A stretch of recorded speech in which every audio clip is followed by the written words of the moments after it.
A tired mother sits quietly on a packed flight, her young daughter coloring beside her, when a flight attendant approaches with an aggressive demand to move seats. No explanation, no apology. Just an order. The woman stays calm, asking only for a reason, but the crew escalates, threatening removal, drawing stares from every passenger. She never raises her voice, never defends herself.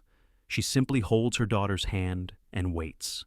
Then the cockpit door opens, the pilot steps out, and two words shatter the entire cabin into silence. From which city in the world are you watching this video today? If stories like this move you, consider subscribing. What happened next would change how everyone on that plane saw her forever. Dulles International Airport hummed with the exhausted energy of late-evening travelers. Gate C-14 sat bathed in the amber glow of sunset, filtering through floor-to-ceiling windows, casting long shadows across rows of waiting passengers. Among them sat a woman in her early 30s, her face angular and worn in a way that suggested more than simple fatigue. Dark circles framed eyes that stared unblinking at the tarmac beyond the glass. Her name was Desta Corrigan, though no one around her knew it or cared to ask. Against her shoulder, a 6-year-old girl named Lyra slept with the boneless abandon of childhood, clutching a stuffed rabbit that had seen better days. Desta wore faded jeans, a soft gray hoodie with frayed cuffs, and running shoes that had logged serious miles. Everything about her appearance suggested someone barely keeping it together. Another single mother grinding through the machinery of modern travel. She didn't scroll through her phone like the others, didn't fidget or check the departure board.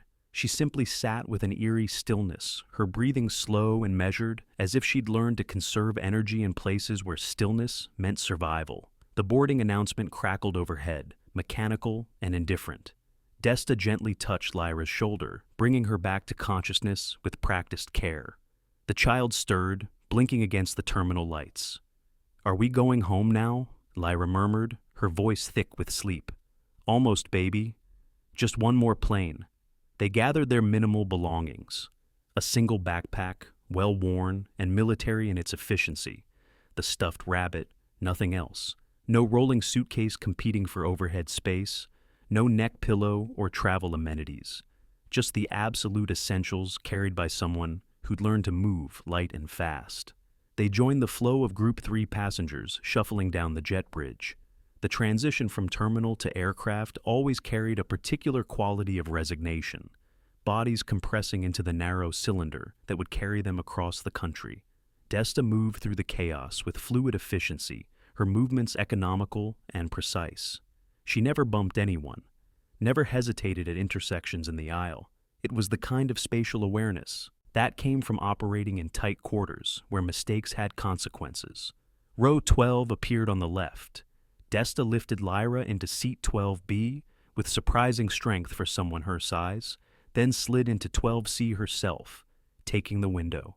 She buckled Lyra in first, then herself, the motions automatic. From the backpack came a small coloring book and a stubby box of crayons. Lyra accepted them without complaint and immediately bent over a half-finished picture of a dolphin. "Stay in the lines this time," Desta said quietly. "You always say that," Lyra replied, already coloring outside the boundaries with deliberate rebellion. "Because you never do." The exchange carried the comfortable rhythm of repetition, a small ritual of normalcy in what had clearly been an abnormal stretch of time. Around them, the cabin filled with the usual symphony of travel stress. Overhead, bins slammed, passengers jockeyed for space, children cried, adults complained into phones about delays and connections, and all the minor indignities of modern flight. A businessman appeared at the row, mid-50s with a rumpled suit, and the particular exhaustion of someone whose life was spent in airports and rental cars. His name was Harlan Briggs, though the placard in his briefcase was the only evidence of identity he carried. He checked his boarding pass against the seat numbers, then looked down at Lyra with poorly concealed disappointment. Great. A kid. He shoved his carry-on into the overhead compartment with unnecessary force, then dropped into seat 12A without another word. Desta registered his presence the way she might register weather, a fact to be noted but not engaged with. Lyra kept coloring, her small world contained within the boundaries of her mother's presence and the cartoon dolphin taking shape under her crayons. The cabin continued filling.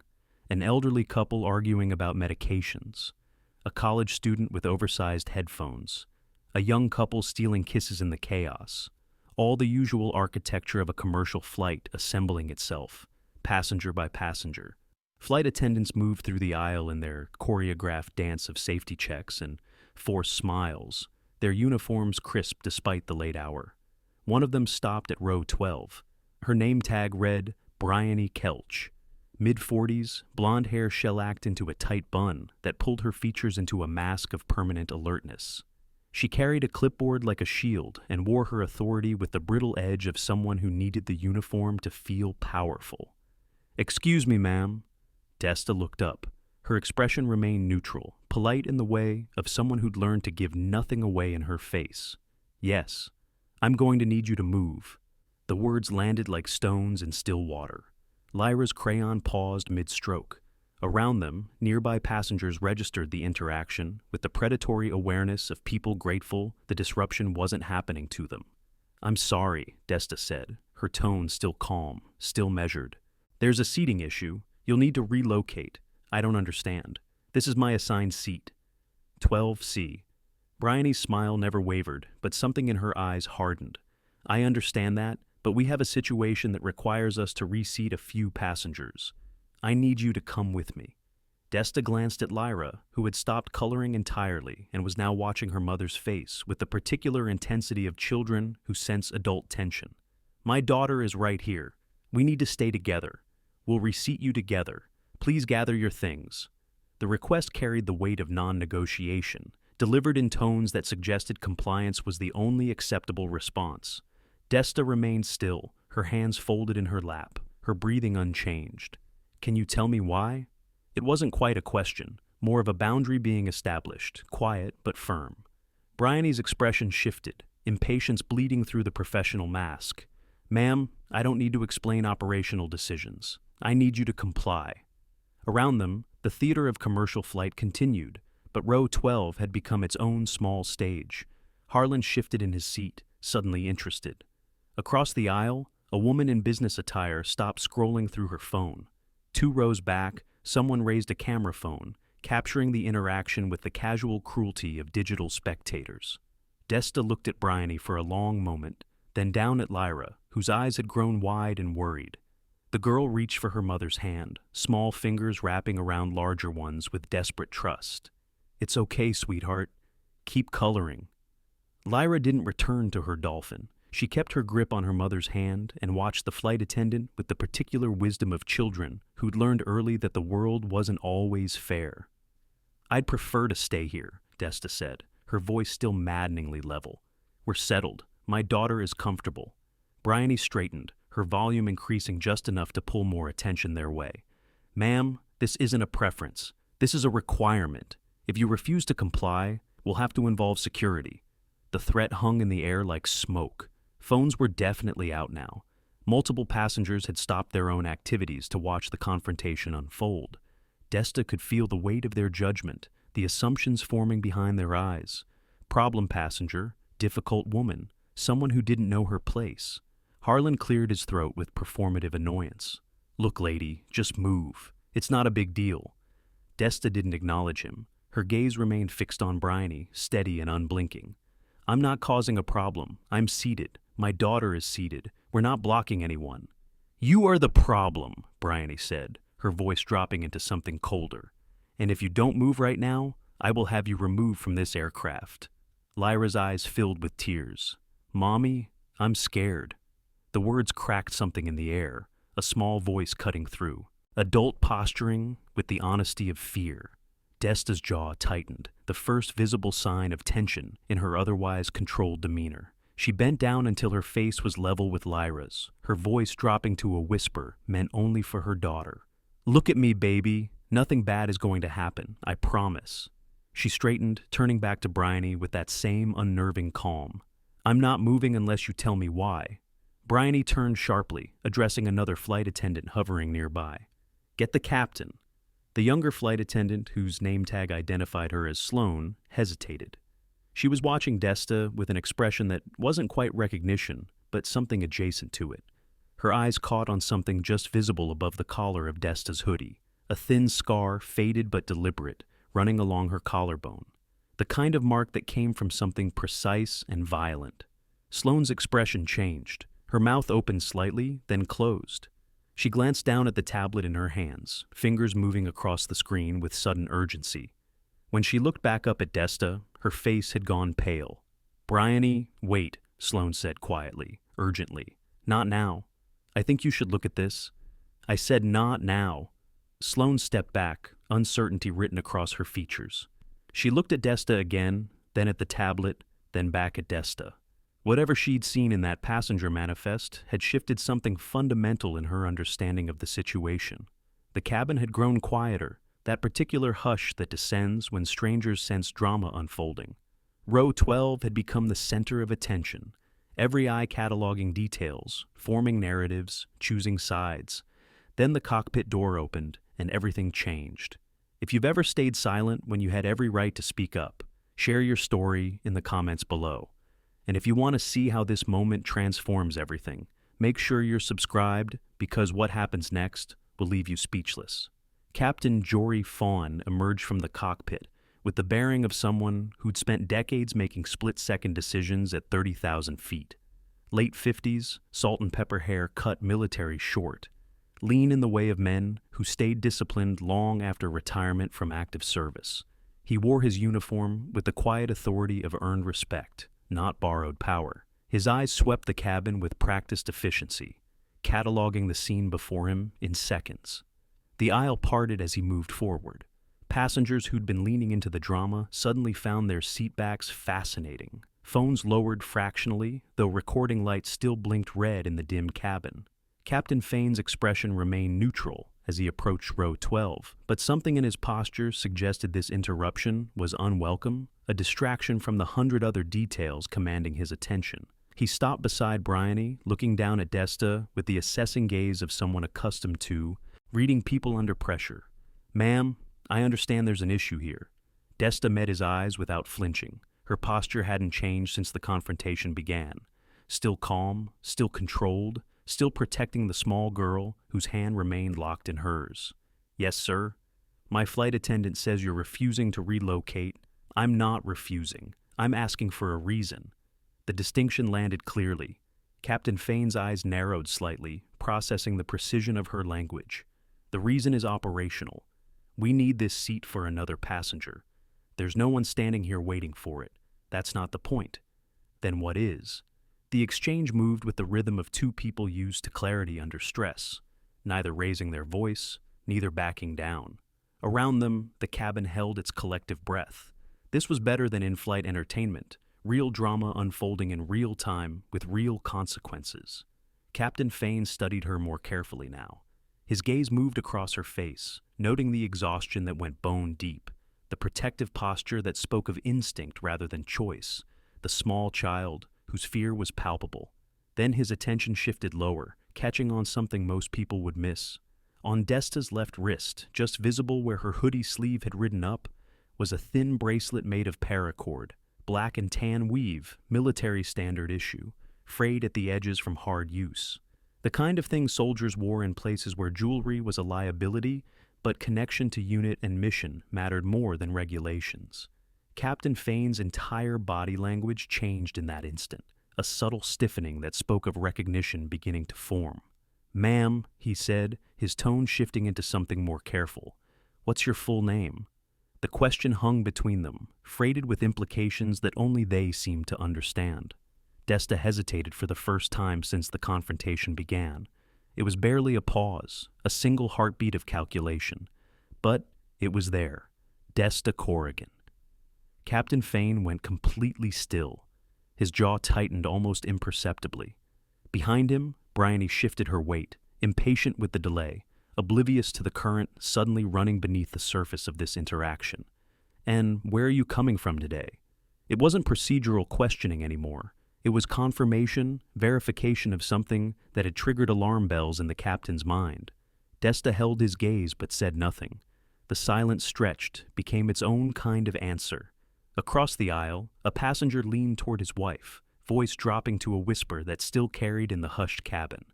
"That woman hasn't said a single defensive thing, Most people would be yelling by now. Maybe she's just scared, his wife replied. The man shook his head slowly, eyes still fixed on Desta. No, that's not scared, that's controlled. Captain Fane took a small step back, his focus shifting to Bryony with sudden intensity. Did you check her file? What file? Her passenger file, the manifest. Bryony's defensive posture kicked in immediately. I don't need to check every single passenger's information to handle a seating issue. Check it, Captain Fane said, his voice dropping into command register. Now. The word landed with the force of non-negotiable authority. Bryony's mouth tightened, but she turned sharply and moved toward the galley, where Sloane still stood with the tablet clutched in both hands. The younger flight attendant's face had gone from pale to ashen, her eyes darting between the screen and row 12 like someone watching a disaster unfold in slow motion. Captain Fane remained in the aisle, his attention never leaving Desta. The protective stance had shifted into something else, a recognition forming that changed the entire geometry of the confrontation. Around them, passengers watched with the fascination of people sensing they were witnessing something significant without understanding what. Lyra tugged on her mother's sleeve, her voice small and frightened. Mommy, what's happening? Nothing, baby. Just grown-up conversation. Are we in trouble? Desta looked down at her daughter, and for the first time since boarding, something soft entered her expression. No, sweetheart, we're not in trouble. But that lady was mad. Sometimes people get confused. It's okay. The exchange carried weight beyond its simple words. Lyra was trying to understand adult dynamics that made no sense through a child's lens of fairness. Desta was trying to shield her from the reality that sometimes the world targeted you for no reason you could control, and all you could do was remain calm and wait for truth to surface.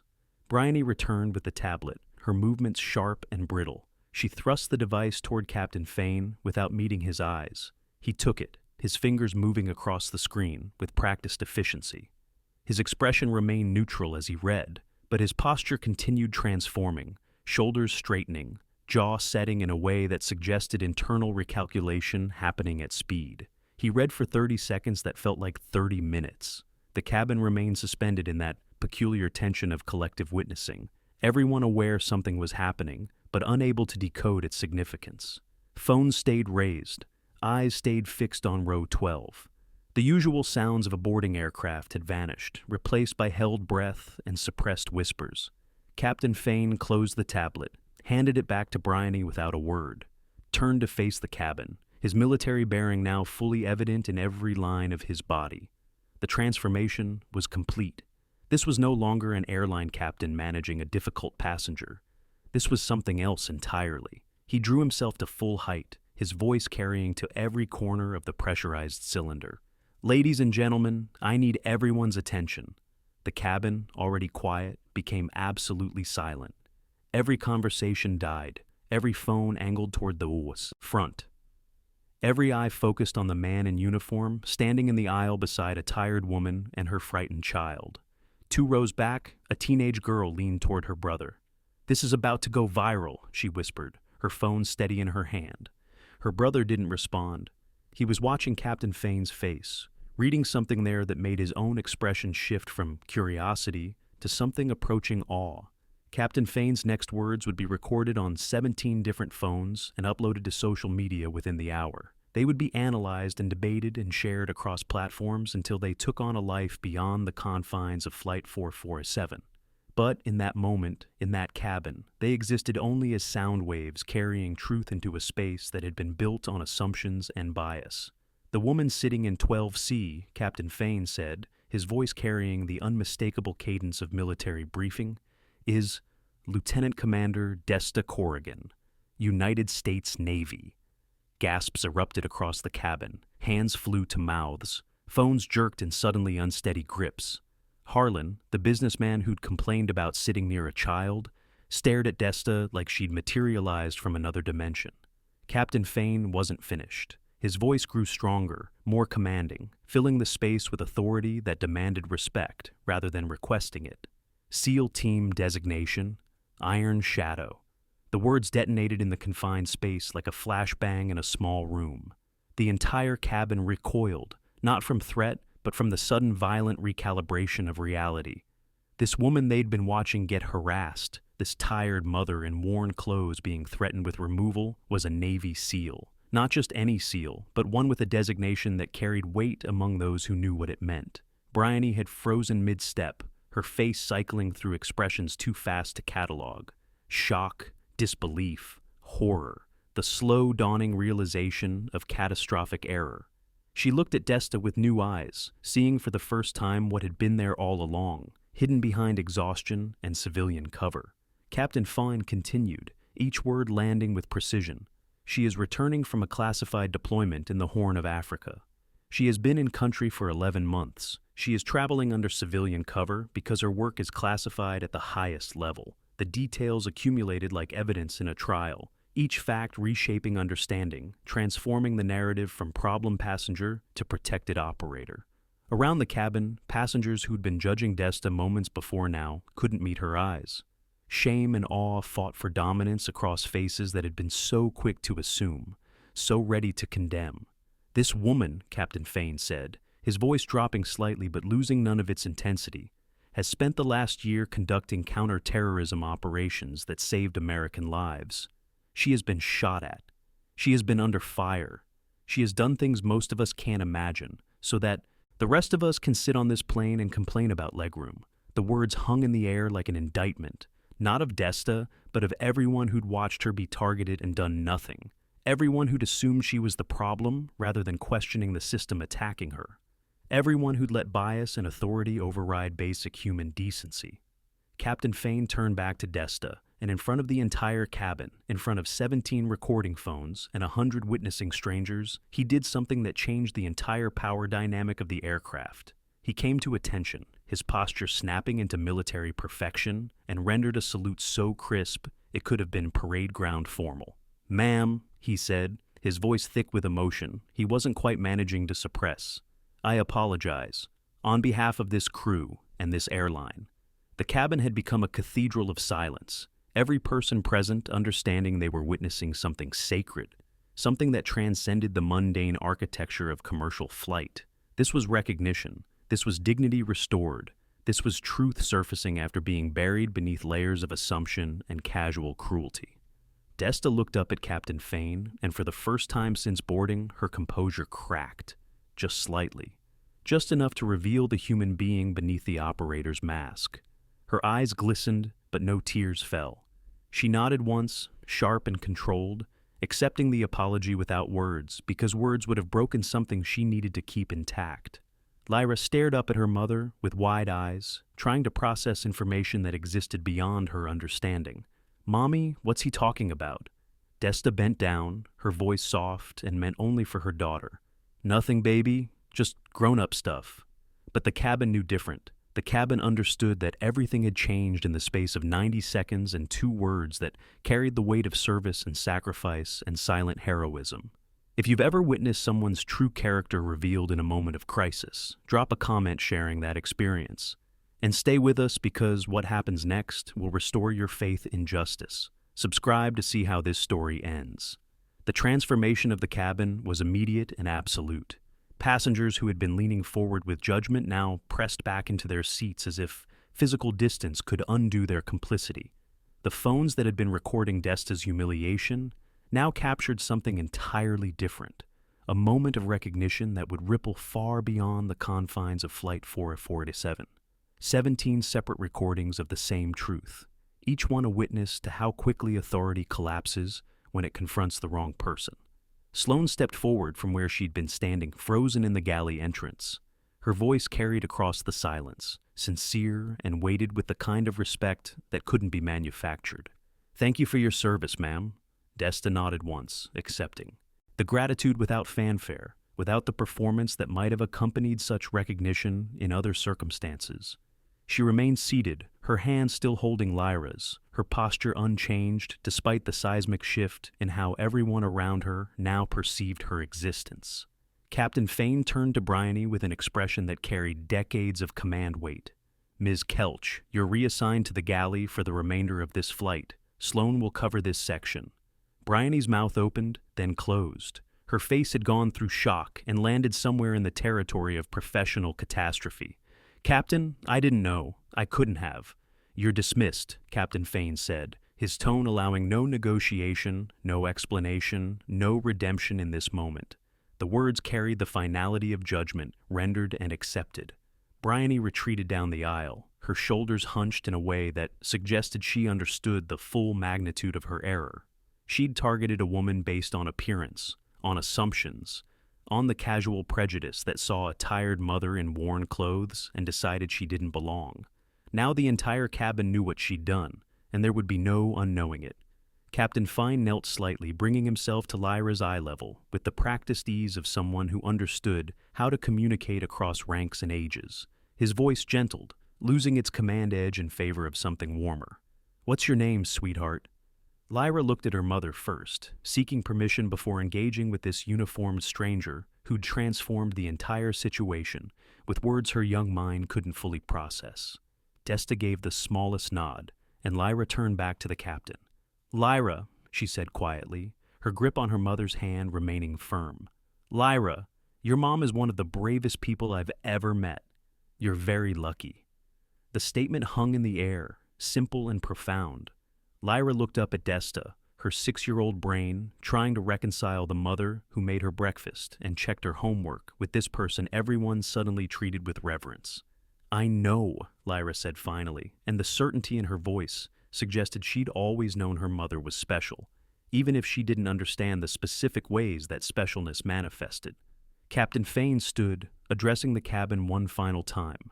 "We'll be departing shortly. Please respect Lieutenant Commander Corrigan's privacy. She's been through enough." The words carried implicit instruction. No more staring, no more phones, no more treating this woman like a spectacle to be consumed and shared. She'd given enough. She deserved to travel home in peace. Captain Fane turned and walked back toward the cockpit, his bearing still military perfect. His role in this drama concluded, but his impact permanent. The cabin began to move again, life returning in increments as passengers processed what they'd witnessed. Overhead, bins closed with softer thuds now, as if volume itself had become disrespectful. Conversations resumed in whispers rather than normal voices. The energy had fundamentally shifted from judgment to something closer to collective shame mixed with reluctant admiration. Harlan Briggs sat in seat 12A, his entire body rigid with discomfort that went beyond physical space. His face had gone red, then pale, cycling through the colors of humiliation earned rather than inflicted. He cleared his throat twice before managing to produce words. He started, then stopped, then started again. "I'm sorry for what I said earlier." Desta turned to look at him fully for the first time since he'd dropped into the aisle seat with his complaint about sitting near a child. Her expression remained neutral, neither accepting nor rejecting his apology, simply acknowledging its existence. "It's fine," she said. "No," Harlan insisted, needing her to understand the depth of his regret, even as he recognized she owed him nothing. "It's not." Desta held his gaze for another moment, then turned back to the window without further comment. The exchange was over. She'd accepted his apology with grace he probably didn't deserve, and now she was done engaging with his guilt. She had a flight to endure and a daughter to comfort and 11 months of operational stress to decompress from, and none of that required managing the feelings of a businessman who judged her based on clothing and circumstance. The plane began to taxi, engines spooling up, with the particular whine of turbines preparing for the violence of takeoff. Desta stared out at the tarmac as it rolled past, her reflection ghosted against the darkening sky beyond the glass. In that reflection, passengers behind her could see her face in profile, exhausted but composed, holding together through sheer force of will and training that had taught her how to function when falling apart wasn't an option. Lyra had returned to her coloring book, the crisis apparently resolved in her child's understanding of the world. Her crayon moved across the page in broad strokes, the dolphin now joined by what might have been a whale or possibly a submarine, the artistic distinction unclear, but the intent earnest. Desta watched her daughter color, and something in her expression softened, the warrior's mask slipping just enough to reveal the mother beneath. The plane lifted off, wheels leaving ground, the momentary weightlessness of transition from earth to sky. Through the window, Dulles fell away below them, shrinking into patterns of light against gathering darkness. Desta's hand found the paracord bracelet on her wrist, thumb running over the frayed edges in a gesture that spoke of habit and memory. How many times had she touched that bracelet in rooms where comfort was scarce and connection to home felt impossibly distant? How many times had it reminded her what she was fighting for, who she was protecting, why the mission mattered beyond the immediate tactical objectives? The cabin lights dimmed as they reached cruising altitude. Most passengers settled into the drowsy semi-consciousness of modern flight, screens glowing in the darkness, headphones creating bubbles of private sound. But row 12 remained a zone of heightened awareness, other passengers stealing glances when they thought Desta wasn't looking, trying to reconcile the ordinary appearance with the extraordinary reality. 30 minutes into the flight, Sloane approached with a small tray, 2 bottles of water, a bag of pretzels, and something else. A handwritten note on airline stationery, folded once. She set the tray on Desta's seatback table with careful reverence, her movements suggesting she was handling something sacred. "From the captain," Sloane whispered, then retreated before Desta could respond. Desta picked up the note, unfolding it to reveal Captain Fane's precise handwriting. The letters formed with the discipline of someone who'd filled out flight logs and mission reports for 3 decades. "Welcome home, Iron Shadow. The sky is safer with you in it. Captain Fane." Desta read the words twice, then folded the note carefully and tucked it into the front pocket of her hoodie, right over her heart. Her jaw tightened, eyes bright in the dimmed cabin, and for a moment it seemed she might allow the emotion to surface. But she breathed through it, controlled and measured, maintaining the composure that had carried her through situations far more challenging than a commercial flight and a well-meaning note. Sloane lingered a few feet away, clearly wanting to say more, but uncertain if her presence was welcome. Desta looked up, recognizing the need for permission, and gave a small nod. "Can I ask you something?" Sloane said quietly, moving closer but maintaining respectful distance. Desta waited, neither encouraging nor discouraging, simply present. "How do you do it? Stay that calm when everyone's against you?" The question hung between them, genuine and searching. Sloane wasn't asking out of idle curiosity, but real need to understand how someone could maintain such control under pressure, such grace under circumstances designed to break composure and force reaction. Desta was quiet for a long moment, considering whether to answer, whether this stranger deserved access to that particular truth. Finally she spoke, her voice low enough that only Sloane could hear. "I've been in worse rooms than this." 4 words that contained multitudes. Rooms where the threat wasn't humiliation, but death. Rooms where staying calm wasn't about dignity, but survival. Rooms where the stakes were measured in lives rather than comfort. Sloane nodded slowly, understanding blooming across her face, and walked away without pressing further. The flight continued through darkness, the cabin a cylinder of light suspended in vast black sky. Lyra eventually fell asleep again, her head against her mother's shoulder, the coloring book slipping from her lap. Desta caught it before it fell, tucked it back into the seat pocket, then wrapped her arm around her daughter with the protective instinct that never turned off, never took leave, never stopped calculating threats even in the relative safety of commercial flight. Around them, passengers who'd been so quick to judge now averted their eyes when Desta looked their way, unable to hold her gaze, unable to reconcile their earlier assumptions with current reality. Some looked ashamed, some looked curious, some looked awed. But none looked at her the same way they had during boarding, and that shift was its own kind of justice, imperfect but real.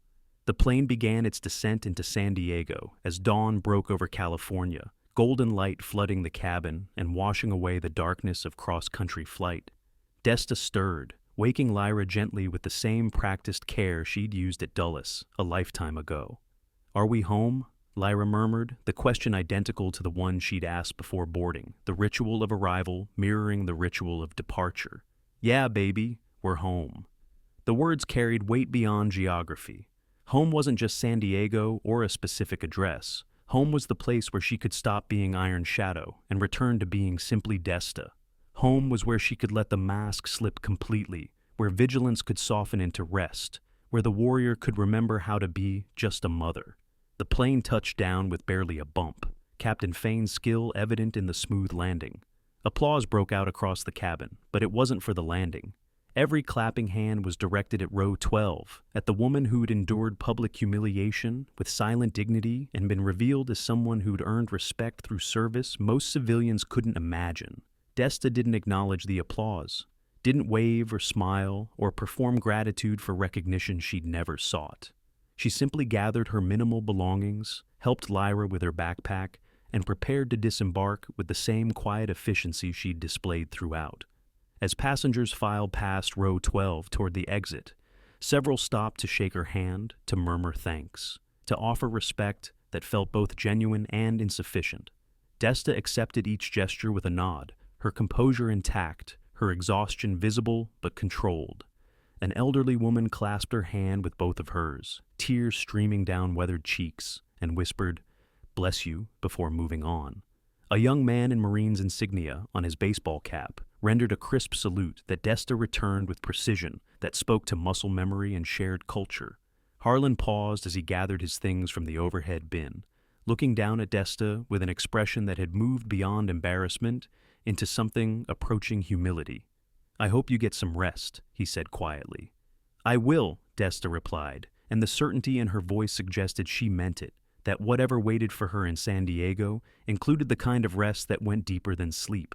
Desta and Lyra were the last to exit, moving slowly up the aisle as the cabin emptied around them. Captain Fane waited at the cockpit door, having emerged specifically to see her off. As Desta approached, he came to attention and rendered another salute, formal and precise. "Safe travels, Commander." Desta returned the salute, her movements sharp despite the bone-deep fatigue. Then she took Lyra's hand and walked off the plane into the jet bridge, leaving behind the cylinder that had contained both her humiliation and her vindication. The terminal stretched before them, vast and bustling with the eternal chaos of airport arrivals. Desta and Lyra merged into the flow of travelers, anonymous again. Just another mother and daughter heading home. No uniforms, no recognition, no revelation. Just two people moving through space toward whatever came next. Desta stopped at a window overlooking the tarmac, pulled by some instinct to mark the moment, to acknowledge the transition from deployment to home, from operator to mother, from Iron Shadow to simply Desta. Lyra tugged on her hand, impatient with the delay. "Mommy, why didn't you tell them to stop being mean?" Desta knelt down, bringing herself to her daughter's eye level the way Captain Fane had done hours earlier. "Because sometimes, baby, the strongest thing you can do is nothing at all." But they listened in the end. "Not to me," Desta said, her tired smile carrying wisdom, earned in rooms Lyra would hopefully never see. "To the truth." She stood, taking Lyra's hand again, and they walked toward the exit where California sunshine waited beyond automatic doors. Behind them, Flight 447 sat at the gate, already being cleaned and prepped for its next journey. The drama of the previous hours absorbed into the aircraft's memory like all the other human moments it had contained. Desta Corrigan disappeared into the crowd of travelers, her identity hidden again behind civilian clothes and ordinary circumstance. But 17 phones contained the truth of who she was, and by evening, those videos would be shared across platforms, the story spreading like ripples from a stone dropped in still water. The woman they tried to remove, the mother who stayed silent, the warrior who came home. Have you ever met someone whose quiet strength changed how you see the world? Someone who taught you that true power doesn't need to announce itself? Share their story in the comments. And if this moved you, subscribe so you never miss stories about the heroes walking among us, unrecognized until the moment truth demands to be seen.